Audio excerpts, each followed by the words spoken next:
Assalamualaikum warahmatullahi wabarakatuh. Alhamdulillah. Alhamdulillahilladzi hadana li hadza wa ma kunna linahtadiya laula an hadana Allah. Asyhadu an la ilaha illallah wahdahu la syarika lah. La na'budu illa iyyah. Wa asyhadu anna Muhammadan 'abduhu wa rasuluhu la nabiyya ba'dah. Allahumma fassalli wa sallim wa barik ala sayyidina Muhammad wa ala alihi wa ashabihi wa man tabi'ahu ila yaumil qiyamah. Amma ba'd, fa ya ibadallah, usikum wa nafsi bi taqwallah wa ta'atihi la'allakum tuflihun. Faqad qala Allah ta'ala fi kitabihil karim, a'udzu billahi minasy syaithanir rajim. Ya ayyuhalladzina amanu taqullaha haqqa tuqatih wa la tamutunna illa wa antum muslimun. Shadaqallahul azim.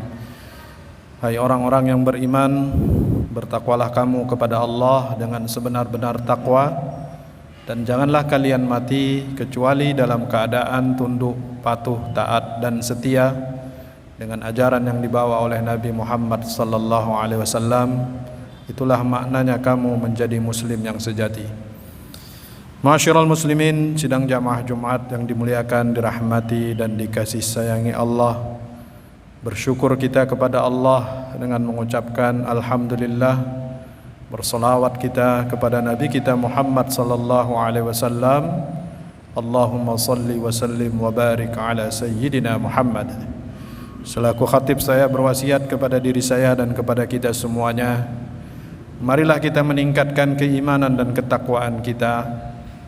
Sisa-sisa kehidupan yang masih Allah berikan kepada kita, hakikatnya adalah kesempatan yang masih Allah berikan kepada kita semua untuk memperbanyak bekal.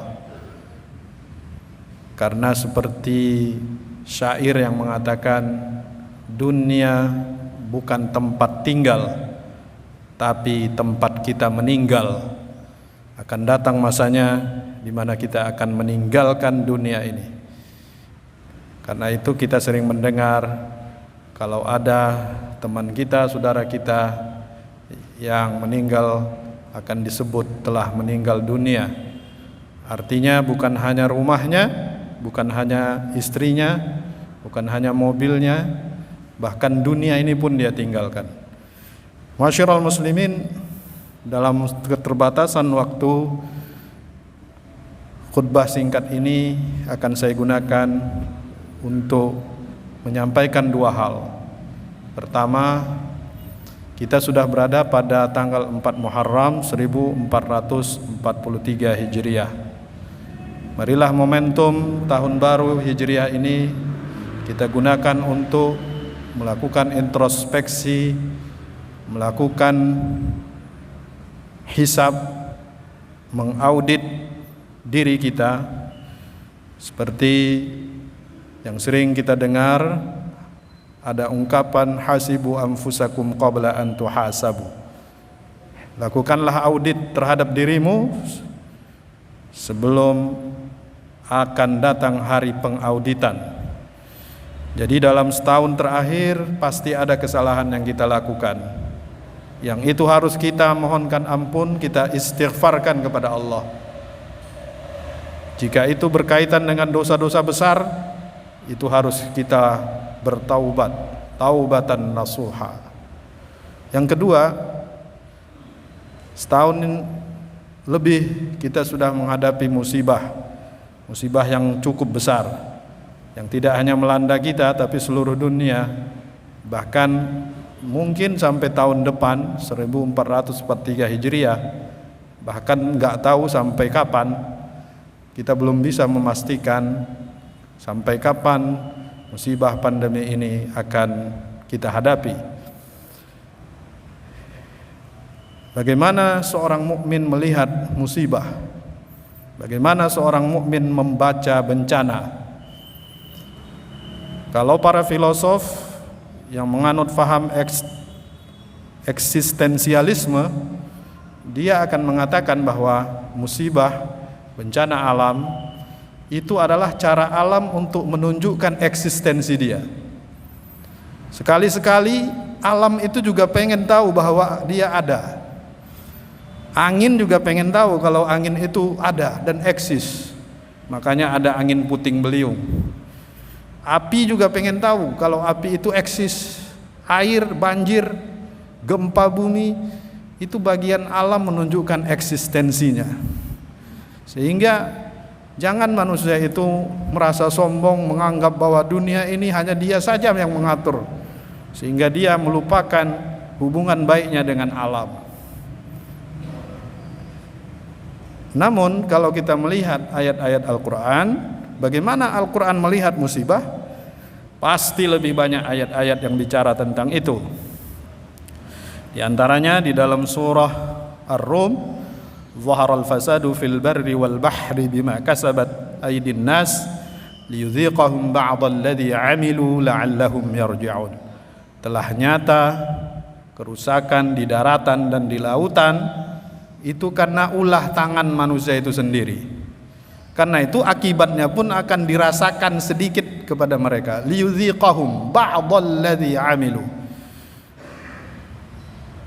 Maka akan dirasakan sedikit akibat perbuatan mereka itu. Karena mereka sendiri yang menanam dan menanam kerusakan-kerusakan itu. Karena banyaknya kerusakan yang kita lakukan, eksploitasi alam ataupun penyelewengan, keserakahan, ingin mendominasi, kerakusan, maka akibat itu akan dirasakan la'allahum yarji'un.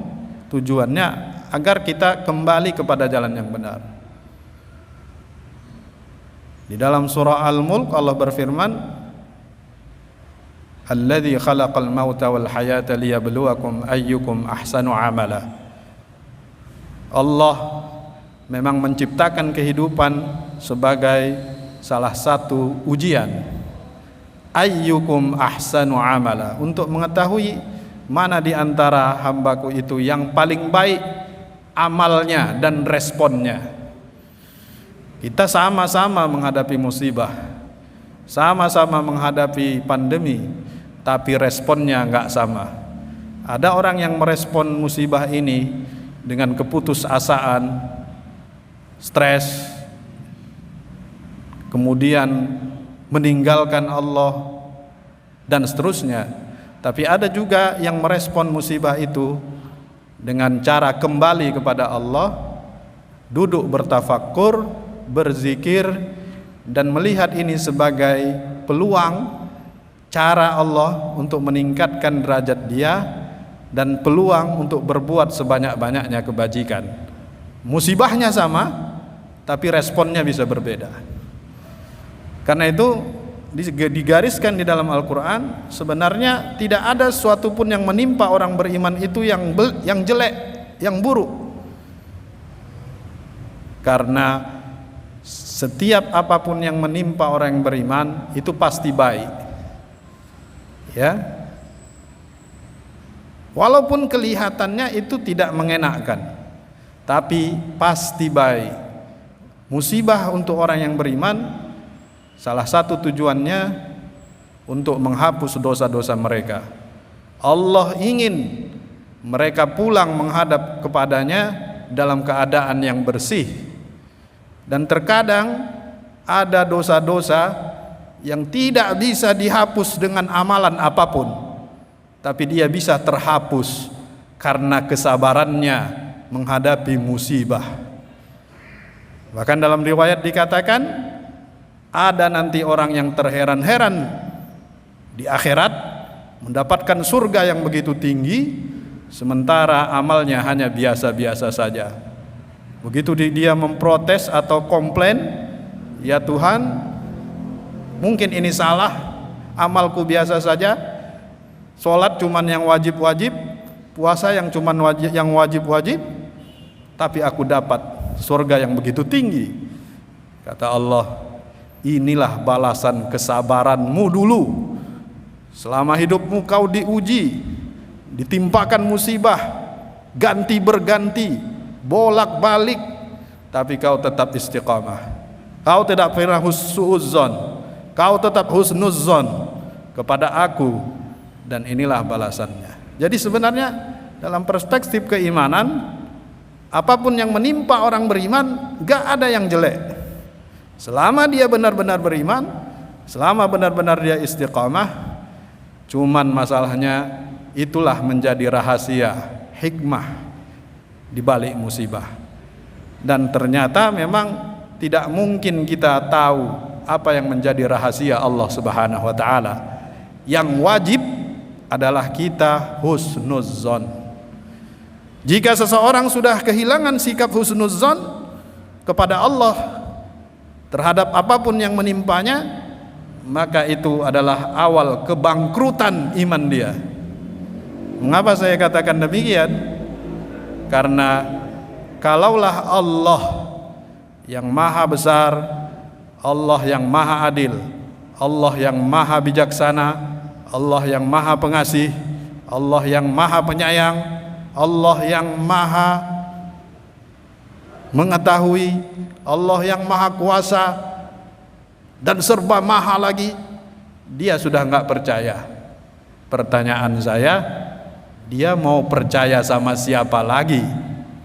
Karena itu saya katakan, kalau seseorang mukmin sudah kehilangan sikap husnudzon kepada Allah, hati-hati, itu awal kebangkrutan iman dia. Karena wajib hukumnya kita husnudzon. Tapi kita tidak mungkin tahu semua apa yang menjadi hikmah dan rahasia itu. Dan terlalu sombong manusia kalau dia ingin tahu apa yang menjadi rahasia Allah. Karena ilmu manusia itu ibarat setetes air di tengah samudra. Mana mungkin dia bisa tahu rahasia semua ilmu Allah Subhanahu wa taala. Karena itu, ma'asyiral muslimin, mari kita tetap husnudzon, beristiqamah, tetap dalam keimanan, tetap mendekatkan diri kepada Allah. Ma asabaka min hasanatin famin Allah, wa ma asabaka min sayyi'atin famin nafsik. Apapun yang menimpa kamu itu baik, itu pasti datangnya dari Allah. Tapi apapun yang menimpa kamu berupa yang tidak mengenakkan, itu pasti datangnya dari dirimu sendiri. Demikian Allah Subhanahu wa taala mengingatkan kita di dalam surah An-Nisa. Inilah beberapa hal yang ingin saya sampaikan di dalam khutbah yang singkat ini, karena keterbatasan kita dalam suasana pandemi seperti ini. Mudah-mudahan yang singkat ini ada hikmah dan manfaatnya untuk diri saya dan kita semuanya. Amin ya rabbal alamin. Bismillahirrahmanirrahim. Wal 'asr innal insana lafi khusr illa alladhina amanu wa 'amilus salihati wa tawassaw bil haqqi wa tawassaw bis sabr. Barakallahu li wa lakum fil Qur'anil 'azim wa nafa'ani wa iyyakum bima fihi minal ayati wadh-dhikril hakim wa taqabbala minni wa minkum tilawatahu innahu huwas samiul 'alim. أقول قولي هذا وأستغفر الله العظيم لي ولكم ولسائر المسلمين والمسلمات والمؤمنين والمؤمنات فاستغفروه إنه هو الغفور الرحيم.